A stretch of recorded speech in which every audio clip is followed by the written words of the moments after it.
Accounting equation chapter में बेटा हमारा क्वेश्चन है कि Mohan commenced business with cash. Commenced का मतलब होता है स्टार्ट करना, तो मोहन ने बिजनेस स्टार्ट किया with cash of ₹50,000।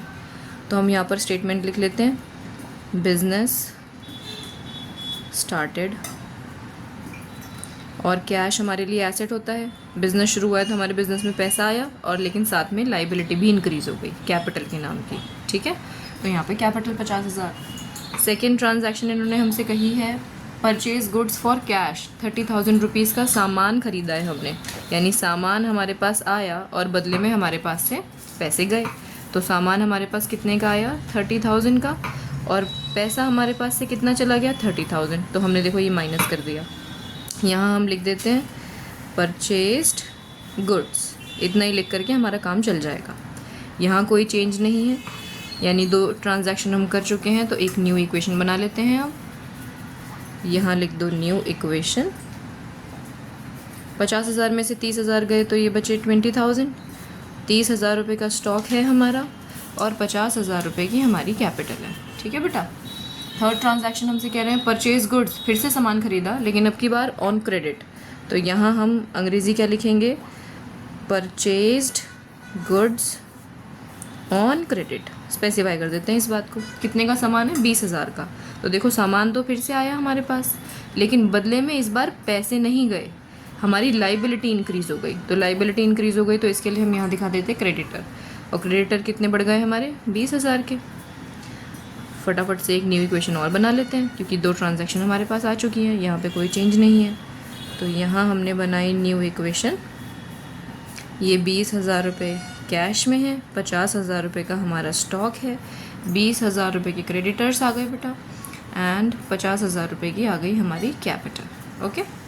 Fourth transaction हमसे क्या कह रहे हैं, सोल्ड गुड्स कॉस्टिंग 10,000 रुपये 12,000 रुपये में। 10,000 का कॉस्ट मतलब हमें कितने का पड़ा, तो हमारा माल तो 10,000 का था, लेकिन हमने बेचा कितने में, 12,000 में। तो यहाँ लिख देते हैं हम सोल्ड गुड्स।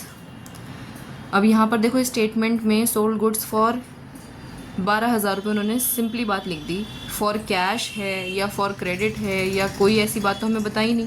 तो जब भी वो हमें कन्फ्यूजन में छोड़ें तो हम सीधी सी एक बात मानेंगे कि फॉर कैश है। ठीक है, यानी हमारे पास से सामान गया 10,000 का, तो यहाँ पर माइनस, और हमारे पास पैसे आए तो 12,000 रुपये प्लस, और 10,000 का सामान हमने 12 में बेचा तो हमने 2,000 रुपये कमाए। तो हम यहाँ पर हमारी कैपिटल में जोड़ देंगे इन 2,000 को, क्योंकि बेटा इसको आप अपनी पॉकेट की तरह समझो। ये हमारी मतलब कौन, ओनर की पॉकेट है। अब ओनर जो कमा रहा है वो अपनी जेब में रखेगा, ओनर का जो खर्चा होगा वो अपनी जेब से माइनस कर देगा। सिंपल सी बात है ना। ऐसा मान करके बस हम इसको आसान बना सकते हैं। यहाँ पर अब हम न्यू इक्वेशन बना लेते हैं फिर से हमारी एक। ये 32,000 रुपीज़ का कैश आ गया, 40,000 रुपये के स्टॉक बचे हैं हमारे पास, 20,000 रुपये क्रेडिटर्स हैं, और 52,000 रुपीज़ की हमारी कैपिटल हो चुकी है। ठीक है। फिफ्थ ट्रांजैक्शन हमसे कह रहे हैं बॉट फर्नीचर ऑन क्रेडिट। अब की बार फर्नीचर ख़रीदा हमने, यानी हमारे पास फर्नीचर आया, बदले में पैसे गए क्या, नहीं, बदले में पैसे नहीं गए। हुआ क्या है, फिर उधारी हुई है। तो हम यहाँ पे दिखा देते हैं फर्नीचर परचेस्ड। ठीक है, और कितने का फर्नीचर है, 2,000 रुपये का, बदले में पैसे नहीं गए हैं। देखो हुआ क्या है, फिर उधारी बढ़ी है। तो देखो या तो आपके पास 2 ऑप्शन है। पहला, आप इसी में 2,000 रुपये प्लस करके लिख दो, क्रेडिटर्स तो चल ही रहे थे, तो 2,000 रुपये के क्रेडिटर और हो गए फर्नीचर के नाम के। लेकिन कभी हम ऐसा भी मान के कर सकते हैं काम कि फ़र्नीचर और स्टॉक में फ़र्क होता है, तो हम फर्नीचर, क्योंकि हमारी एक फिक्स्ड एसेट के तौर पे होती है ना ये, और ये करंट एसेट होती है, तो इसके क्रेडिटर्स को अलग शो करते हैं, इसके क्रेडिटर को अलग शो करते हैं। तो दोनों में से कोई भी काम कर सकते हो आप। हम यहाँ पर एक ही साथ लिख रहे हैं। अगर आप अलग करना चाहो तो यहाँ पर क्रेडिटर फॉर फर्नीचर लिखेंगे और 2,000 रुपये यहाँ जोड़ देंगे। ठीक है, अब इसकी न्यू इक्वेशन बना लेते हैं हम जल्दी से। 32,000 रुपीज़ कैश, 40,000 रुपीज़ के स्टॉक, 2,000 रुपये का हमारा फर्नीचर, क्रेडिटर हमारे 22,000 रुपीज़ के हो गए, 52,000 रुपीज़ की हमारी कैपिटल है। ठीक है, अब तक हमारी एसेट्स और लाइबिलिटीज़ बिल्कुल बराबर चल रही हैं। ओके, नेक्स्ट हमसे इन्होंने क्या बोला है, paid cash to a creditor. एक क्रेडिटर को हमने 15,000 रुपये पे कर दिए, तो यहाँ पर सिंपली लिख देते हैं पेड टू क्रेडिटर। ठीक है, कितना पेमेंट करी है? 15,000 की। तो देखो 15,000 से हमारे क्रेडिटर डिक्रीज़ हो जाएंगे। 15,000 की पेमेंट हमने कर दी है, इसका मतलब है अब 15,000 रुपये अब हमें दोबारा नहीं देने पड़ेंगे, ये डिक्रीज़। अब हमने क्योंकि पैसे दिए हैं तो हमारे पास से बेटा पैसे भी तो कम हुए होंगे, तो यहाँ पर पैसे माइनस कर दिए हमने। यहाँ पर कोई चेंज नहीं था, तो जहाँ चेंज नहीं है वहाँ हमने ज़ीरो डाल दिया। ठीक है, इनको एक्सटेंड कर लेते हैं थोड़ा सा और।